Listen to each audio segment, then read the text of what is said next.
Olá, sejam muito bem-vindos ao nosso Conversa com o Reitor. Esse é o nosso espaço de debates e reflexões sobre temas importantes e relevantes da atualidade e que sempre, nós estamos fazendo questão de trazer grandes personalidades para debater, para refletir e até para nos orientar os melhores caminhos a seguir nessa agenda que diz respeito a cada um de nós. Mas antes de começarmos a nossa conversa, quero de novo relembrar cada um de vocês. O vestibular 2025 da Universidade Zumbi dos Palmares está com as inscrições abertas e ainda dá tempo de fazer sua matrícula e começar a estudar no primeiro semestre de 2025. E você encontra um preço que cabe no seu bolso e é a oportunidade de estudar na primeira e única universidade negra do nosso país. Nos cursos de Direito, Publicidade, Propaganda e Administração, para você transformar sua trajetória profissional e fazer parte da nossa luta por equidade e conhecimento. Mas, sem mais delongas, a nossa convidada de hoje é a Letícia Lé, que é co-vereadora da bancada feminista do PSOL e que gentilmente atendeu o nosso convite para estar aqui e conversar com vocês e comigo sobre dimensões importantes dos desafios que estão colocados no nosso tempo, na nossa sociedade e, sobretudo, na nossa política. Vereadora Letícia Lé, seja muito bem-vinda, uma grande alegria poder recebê-la na nossa Casa de Ensino. Muito obrigada, eu agradeço o convite, sempre ouvi falar muito bem, é a primeira vez que eu visito esse espaço aqui dessa universidade. Nós estamos felizes. Um espaço muito importante, agradeço demais o convite para estar aqui para conversar com você. Pois bem, a gente também agradece, está feliz com a presença e a gente já quer ir direto ao assunto. O que é uma co-vereadora? O povo quer saber o que é uma co-vereadora e o que faz uma co-vereadora. Bom, o termo co-vereadora surge da ideia de que não somos só uma vereadora. A bancada feminista é um mandato coletivo. É um termo recente na história política do nosso país, surge ali mais ou menos 2018, quando tem um boom de mandatos coletivos, e a bancada feminista se joga aí para a política pela primeira vez em 2020, quando a gente elege nosso primeiro mandato à vereança, e a gente pensa os mandatos coletivos como uma forma de hackear mesmo a política, que é sempre tão estrita, individual, personalista. A gente quer pensar mais numa ideia. Então, você votar, além de votar numa pessoa, você está votando num projeto político. Tá. Então, a gente usa esse termo co-vereadora para se referir a nós 5, que sou eu, a Silvia, a Natália, a Nayara e a Daphne.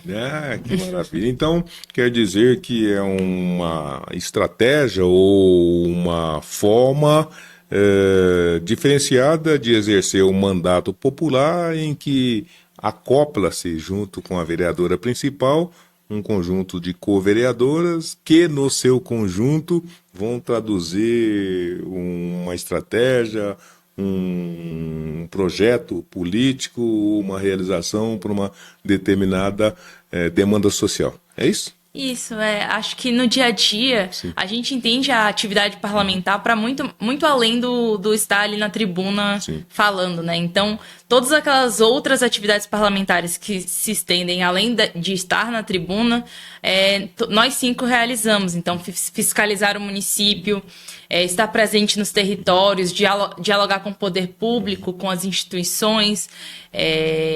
Todas essas atividades a gente busca realizar no nosso dia a dia, todas as 5 dividindo igualmente, assim, de acordo com a sua área de atuação. Tá, mas de toda maneira nós não temos ainda no nosso ordenamento jurídico uma regulação formal. Quer dizer, essa atividade de co-vereadora é uma atividade informal. É isso? Isso. É uma forma, como eu falei, de Sim. hackear a política Sim. no momento. Sim. E ainda não existe um regulamento jurídico que coloque um formato específico. Existem várias formas de mandato coletivo em todo o Brasil, assim.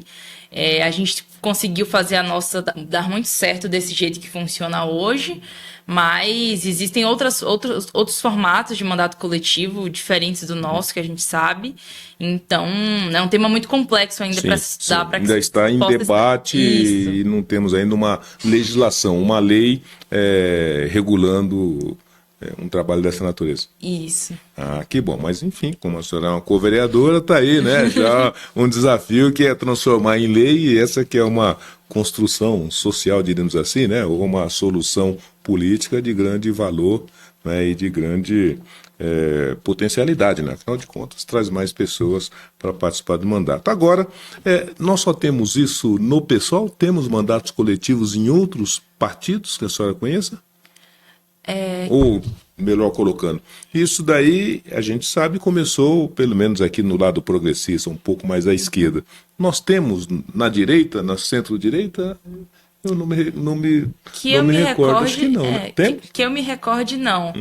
Eu sei de candidaturas de partidos de esquerda, de centro-esquerda, que se colocam, mas que elegeu, que eu me recorde, é mais nos partidos de esquerda mesmo. Nos partidos de esquerda. Agora, o público eleitor, ele consegue compreender essa mensagem? Olha, você não está votando em uma vereadora, você está votando em 5 vereadoras. Eles entendem e recepcionam isso bem? Acho que a gente gosta de acreditar que sim. Por exemplo, nas nossas últimas eleições, a gente teve votações muito expressivas e sempre com um lema: vote uma e eleja 5. Com a foto das 5 em todos os panfletos. Sim. Então, é uma forma de que as pessoas recebem muito bem, até porque as pessoas compreendem que, às vezes, uma pessoa só não dá conta de tantas demandas diferentes que a sociedade tem, né? Então, por exemplo, a gente tem uma de nós que é professora, eu que sou advogada, que atuo mais no movimento negro, tem outra de nós que trabalha mais com o movimento ambiental, então, assim, a gente consegue dar mais conta das demandas. Tem um mandato mais multidisciplinar, diríamos assim. E enriquece, né? Porque acho que ter todas essas visões de mundo no mesmo lugar ajuda a produzir uma intervenção política de mais qualidade, né? E com mais amplitude. Agora, de toda maneira, co-vereadora Letícia Lé. Lé é sobrenome mesmo ou é o nome político? Sobrenome. É sobrenome mesmo. É diferente, né? Mas nós estamos dizendo que os tempos atuais colocam dificuldades que se superposicionam em cima de todas as demais que já estavam colocadas, né? Nós estamos vendo essa insurgência de uma direita muito fortalecida e mesmo uma extrema-direita, né, que começa a se apresentar e começa da mesma maneira a ter acolhimento por parte da população do país e de tantas outras localidades. E isso coloca para a gente um desafio adicional para poder produzir soluções para os problemas, sobretudo da nossa cidade.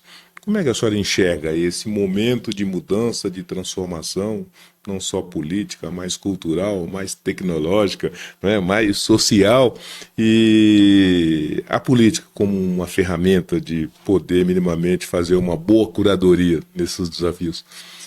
Eu acho que a política ela está em tudo, né? Como você mesmo falou, assim.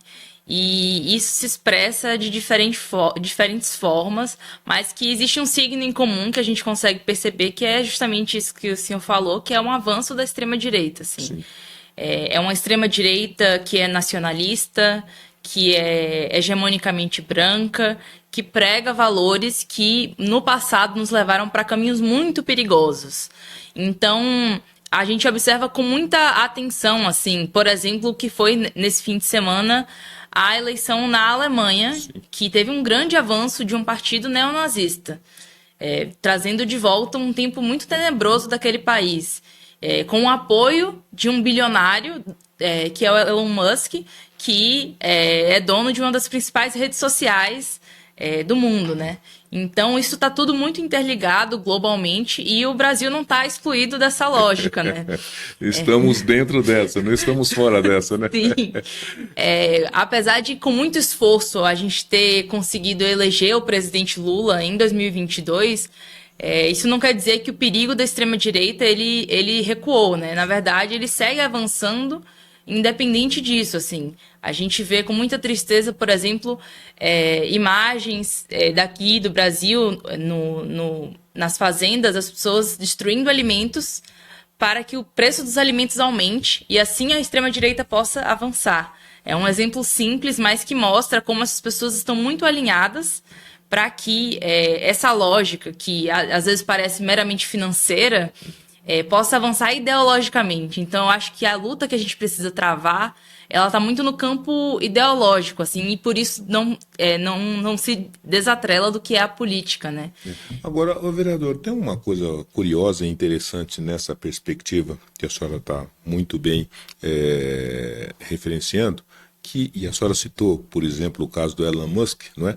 E o que se apresenta como, talvez, não só perigoso, mas pelo menos inovador, é o fato de que aqueles que ficavam do lado de fora, né, e ficavam nos bastidores, brigando e defendendo seus interesses, ou mesmo explanando os seus pontos de vista, ou mesmo intervindo ou influenciando o Estado e as estruturas, né, para cumprir e alcançar esse interesse, agora estão dentro do governo fazendo essa intervenção. Né? O Elon Musk, agora um bilionário, está dentro do governo com um cargo, né, definido, determinado para fazer, então, a implementação dos ideários do presidente, quero crer, mas com bastante certeza dele também. Então isso daí coloca uma nova questão, não na mesa do debate, porque isso se acontecia, mas ainda se dava do lado de fora. Mas agora isso está do lado de dentro. E a sociedade, sobretudo os trabalhadores, têm muita dificuldade de poder, né, fazer uma contraposição com uma personalidade com essa capacidade de influência econômica e política. Como é que a gente se prepara, então, para esse novo normal?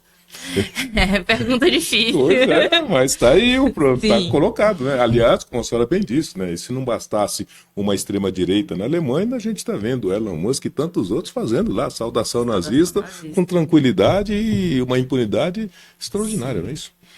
Eu acho que a existência desses bilionários colocando a cara no sol, né, digamos assim, é algo perigosíssimo, assim. E isso se expressa desde coisas um pouco mais simples, né, digamos assim, como, por exemplo, a retirada de programas de diversidade de grandes empresas. Se eu não me engano, o Google anunciou que vai... Google, Meta, Alphabet, todos eles estão na mesma linha. Estão retirando seus programas de diversidade, o que tem um impacto enorme, porque eram programas que, de fato, mudavam de alguma forma o interior dessas empresas, mas à medida que essas pessoas entram no principal governo imperialista que a gente tem no mundo, que é os Estados Unidos, como o Elon Musk, com um cargo de governo incidindo na política econômica global, isso impacta todo mundo, na realidade, assim. Então, desde o Oriente Médio até aqui a América Latina, isso impacta todo mundo, assim, e traz grande preocupação, assim. Então, eu realmente acho que o caminho que a gente precisa travar dentro dos nossos limites, que são muitos, contra bilionários que têm todo acesso aos algoritmos, porque eles têm os algoritmos, têm o dinheiro, têm o poder político e econômico, e o que a gente pode fazer é travar uma luta ideológica mesmo, uma luta ideológica de mostrar para as pessoas que essas pessoas, os bilionários, não estão do nosso lado. Na verdade, eles estão defendendo os interesses econômicos deles. E a gente precisa defender os nossos interesses. Então, e agora de uma forma desequilibrada, não é? Porque nós estamos dizendo, quando nós estávamos aqui na arena do debate político, né, aí sim, era menos distorsivo, né, debater com o milionário, debater com o dono do poder. Mas agora ele saiu desse espaço e ele entrou dentro do governo para operar. Não tem mais debate. Ele vai fazer a implementação, né, das suas ideias e dos seus interesses diretamente, sem que a gente possa contrapor sequer a nível do debate político. Então é um perigo que mora na esquina. Sim, não, com certeza. Acho que é uma luta muito dura a se travar e que a gente tem muito em breve aí já uma nova eleição presidencial aqui no Brasil e que com certeza esses mesmos bilionários que estão incidindo no governo dos Estados Unidos vão usar o seu dinheiro para incidir nas eleições aqui no Brasil. Então a gente precisa abrir os olhos e travar essa luta de dialogar mesmo com a população para entender que não faz sentido uma pessoa que recebe um salário mínimo estar defendendo um bilionário. Porque é contraintuitivo, vai contra o seu próprio instinto de vida, de sobrevivência, você defender alguém que quer exterminar as pessoas pobres, assim, com diversas políticas agressivas mesmo contra a população Agora, mais vereador, pobre. até sobre isso tem também um debate que está colocado na praça de que, pelos mais diversos motivos, tem algumas das dimensões desse debate, algumas das dimensões dessa compreensão. Primeiro, que a parte progressista da sociedade tem aderido, e segundo, que em alguma medida parece que está colocado como uma mudança cultural e geracional impossível de se abordar com a tese, sobretudo, do welfare state, ou mesmo de um olhar de redenção via o trabalho. Então, por exemplo, nós temos visto nesse debate que as pessoas estão preferindo ficar sem carteira assinada do que ter carteira assinada. Talvez até equivocadamente com essa ideário de que, né, são empreendedores e que o empreendimento liberta, né, e salva as pessoas. Mas o fato é que muitas pessoas, com consciência ou não tem mais este olhar valorativo sobre a importância do mercado de trabalho, da sindicalização desse mercado de trabalho, da carteira assinada como uma dimensão até da segurança econômica, pessoal e política do indivíduo, e todo mundo quer virar empreendedor, não é? Isso, em alguma medida, não é uma dimensão que precisaria ser compreendida, que precisaria ser entendida e que precisaria também ter uma reflexão muito profunda, sobretudo do campo progressista? Com certeza. Eu acho que é preciso, às vezes, dar um passo para trás e pensar como dialogar. Porque eu acho que de pouco vale chegar e falar não, sou contra o empreendedorismo, não converso com o empreendedor, o empreendedor fica lá e a esquerda fica aqui. Isso não pode existir, assim. Existem pequenos empreendedores nas periferias que são fundamentais para que a economia circule naqueles territórios, por exemplo. Sim. Mas também é importante a gente conversar com os nossos jovens, principalmente, que estão consumindo muito uma cultura, como você falou, né? Sim. Que às vezes fala contra a carteira assinada, como se fosse algo de se rebaixar, você ter uma carteira assinada. Sim. E tal. Conversar principalmente com essas juventudes que pensar em uma perspectiva de emprego, de estabilidade, na verdade é pensar um projeto de vida e pensar no seu direito ao futuro, assim. Então, converso muito com jovens sobre, por exemplo, o que é essa... se discutiu muito isso na época da eleição da Prefeitura de São Paulo, né? Com a candidatura do Pablo Marçal. Essa teoria da prosperidade. Que se você acordar 4 da manhã e se esforçar o suficiente, você vai conseguir ser um milionário. É o que as pessoas colocam. Mas eu pergunto para eles, por exemplo, a sua avó, que acordou de madrugada para ser empregada doméstica em 1, 2, 3 casas, trabalhou sem parar durante a semana toda, será que ela não é milionária só porque ela não se esforçou o suficiente? Às vezes não é só o esforço, existe uma série de fatores sociais, políticos, econômicos que impõem barreiras para as pessoas e, na verdade, essas pessoas que estão querendo vender uma teoria da prosperidade são pessoas que já tiveram tudo de mão dada, de mãos beijadas a vida inteira e muitas facilidades, né? Vereadora, mas as pessoas estão aderindo, né? Sim. E a gente, quando viu agora as pesquisas sobre a perda de popularidade, ainda que pelo menos localizado ou conjuntural do presidente Lula, o que mais assusta a quem debruça sobre essa questão é que quem está desaderindo, né, é aquele grupo que tradicionalmente estava, né, em linha e também convergente com as ideias, sobretudo do progressismo da esquerda, né? Então o Norte e o Nordeste foi a região que mais desaderiu. Então a gente fica extremamente preocupado. Certo que a informação, fake news, qualquer coisa parecida pode ter uma influência, mas não tem como desconsiderar que um número significativo de pessoas está tendo uma atitude, uma postura diferente da que tinha até então. Sim. Então, eu acho que isso também pode ser um sinal muito potente de que tem uma mudança em curso, né? E não considerar, não compreender e não debruçar sobre ela pode significar um equívoco. A senhora acha isso também, não? Concordo, eu acho que é muito importante parar para refletir o impacto que, tanto o global do que a gente estava falando, né, mundialmente, como no Brasil, esse avanço da extrema-direita está tendo sobre a consciência das pessoas.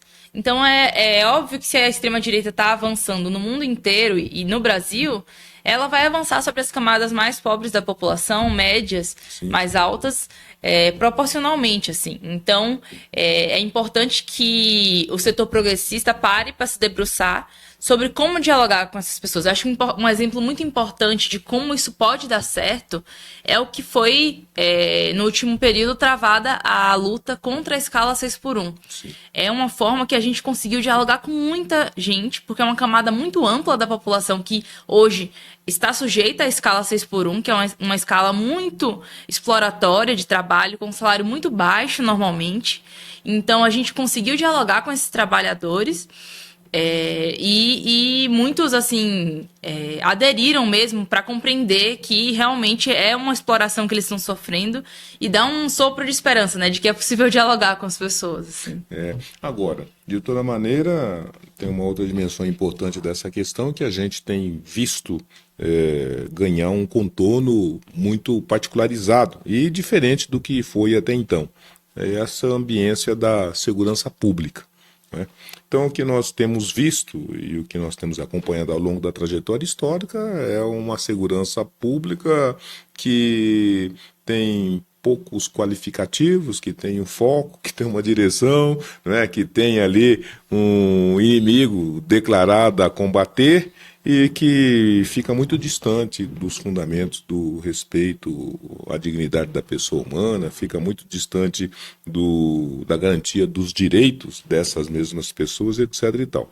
Mas o fato é que nessa trajetória, sobretudo o campo progressista, não conseguiu produzir uma solução. E nem sei se é possível produzir uma solução, mas de toda maneira era solicitado uma solução. Isso não acontecendo, agora vem praticamente uma solução de cima para baixo. Né? Então a gente até acompanhou nessa semana que passou a aprovação podemos até dizer, da ostensividade para as polícias municipais.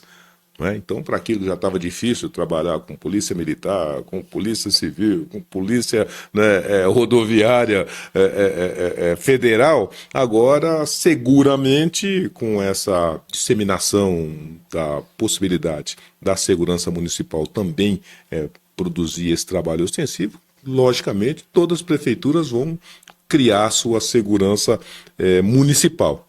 E isso vai significar, de novo, uma solução ou uma não solução, mas o fato é que eles vão colocar uma ação para ser conhecida e para ser considerada.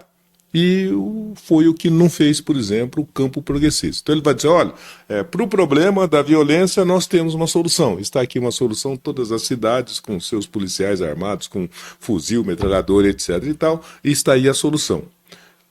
Ainda que não seja verdadeira, mas o fato é que tem uma ação objetiva para as pessoas poderem conhecerem, avaliar e até fazer um julgamento. Mas não pode se dizer que não tem nada de novo nessa seara.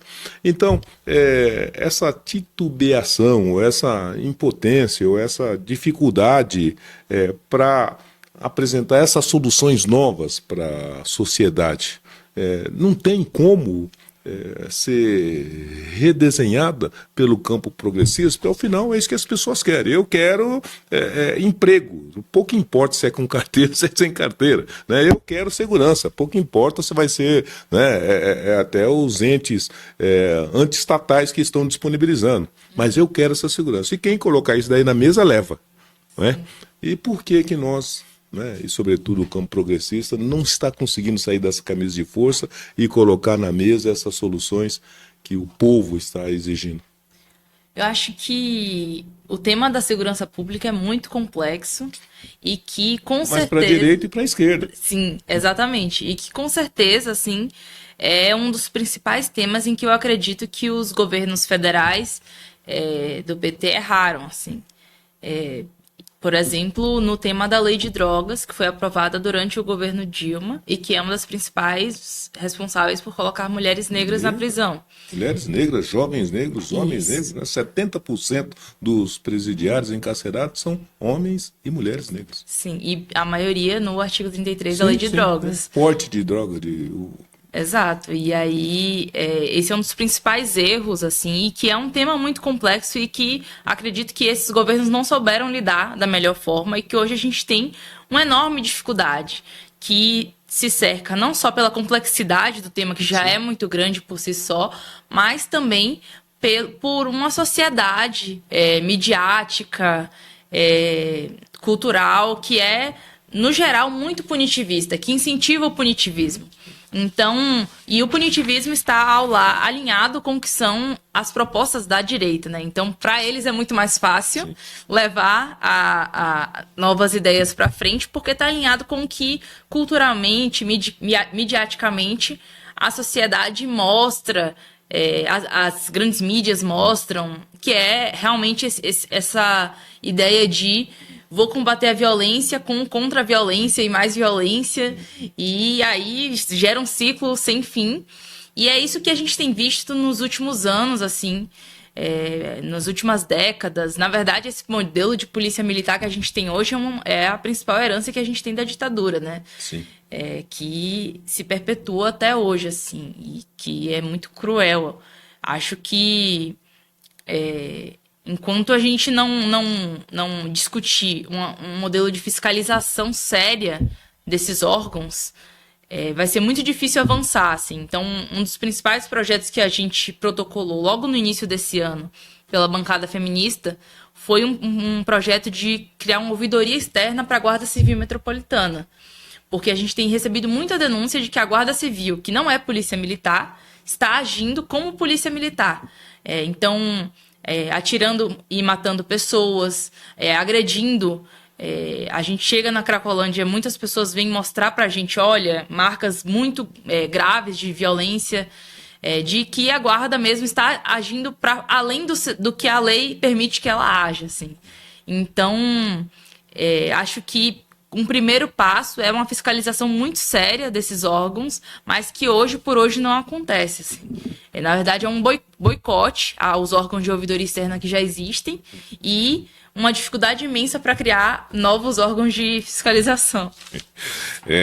Problemas é o que não falta. Você viu como um mandato coletivo, né, vai ter muita ação pela frente para poder entregar o que a população está solicitando.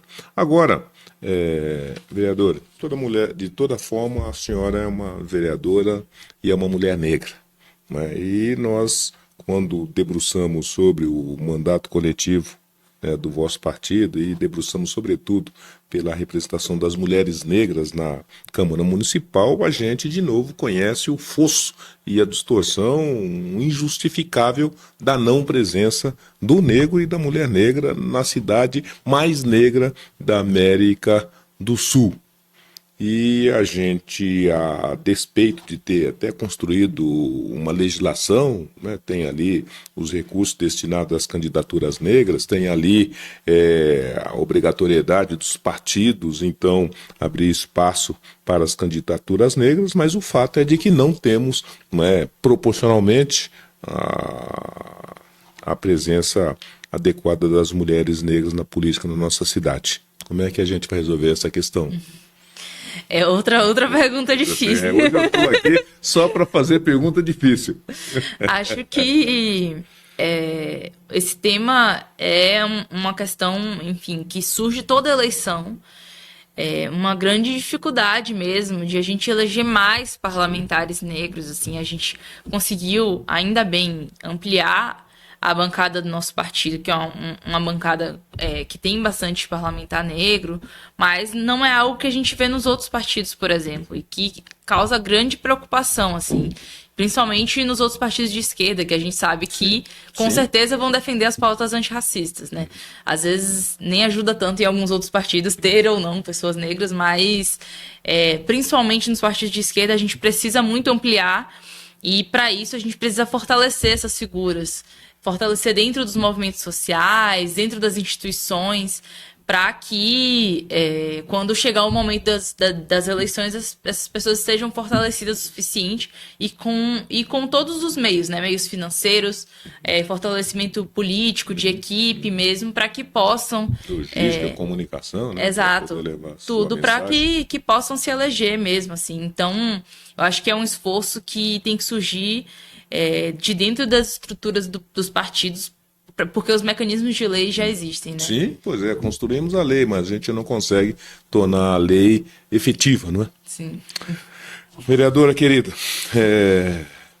como viu, nós temos assunto aqui para umas meia dúzia de programas, mas infelizmente nós estamos limitados pelo tempo. Mas eu quero agradecer demais a gentileza da presença, cumprimentá-la, não é? Por esse trabalho de grande relevância na política da nossa Câmara Municipal, desejar muitas boas realizações, muita boa sorte, né, em todas essas agendas, em todas essas bandeiras, e deixar o convite para que a senhora venha mais vezes, para que a gente possa conversar aqui na sala de aula, nos nossos seminários, e com isso ajudar, ampliar a conscientização, estimular, não é? Os meninos e as meninas que queiram e que têm vontade de conhecer dimensões importantes da política e quem é que sabe até convocados para que eles se juntem nesse esforço republicano, tá bom? Muito obrigado pela presença. Muito obrigada, pode contar com a gente da Bancada Feminista. Que bom. E a você, caro telespectador, da mesma maneira, obrigadíssimo pela gentileza da audiência. Conversa com o Reitor volta na próxima semana. Abraço a todos, tchau.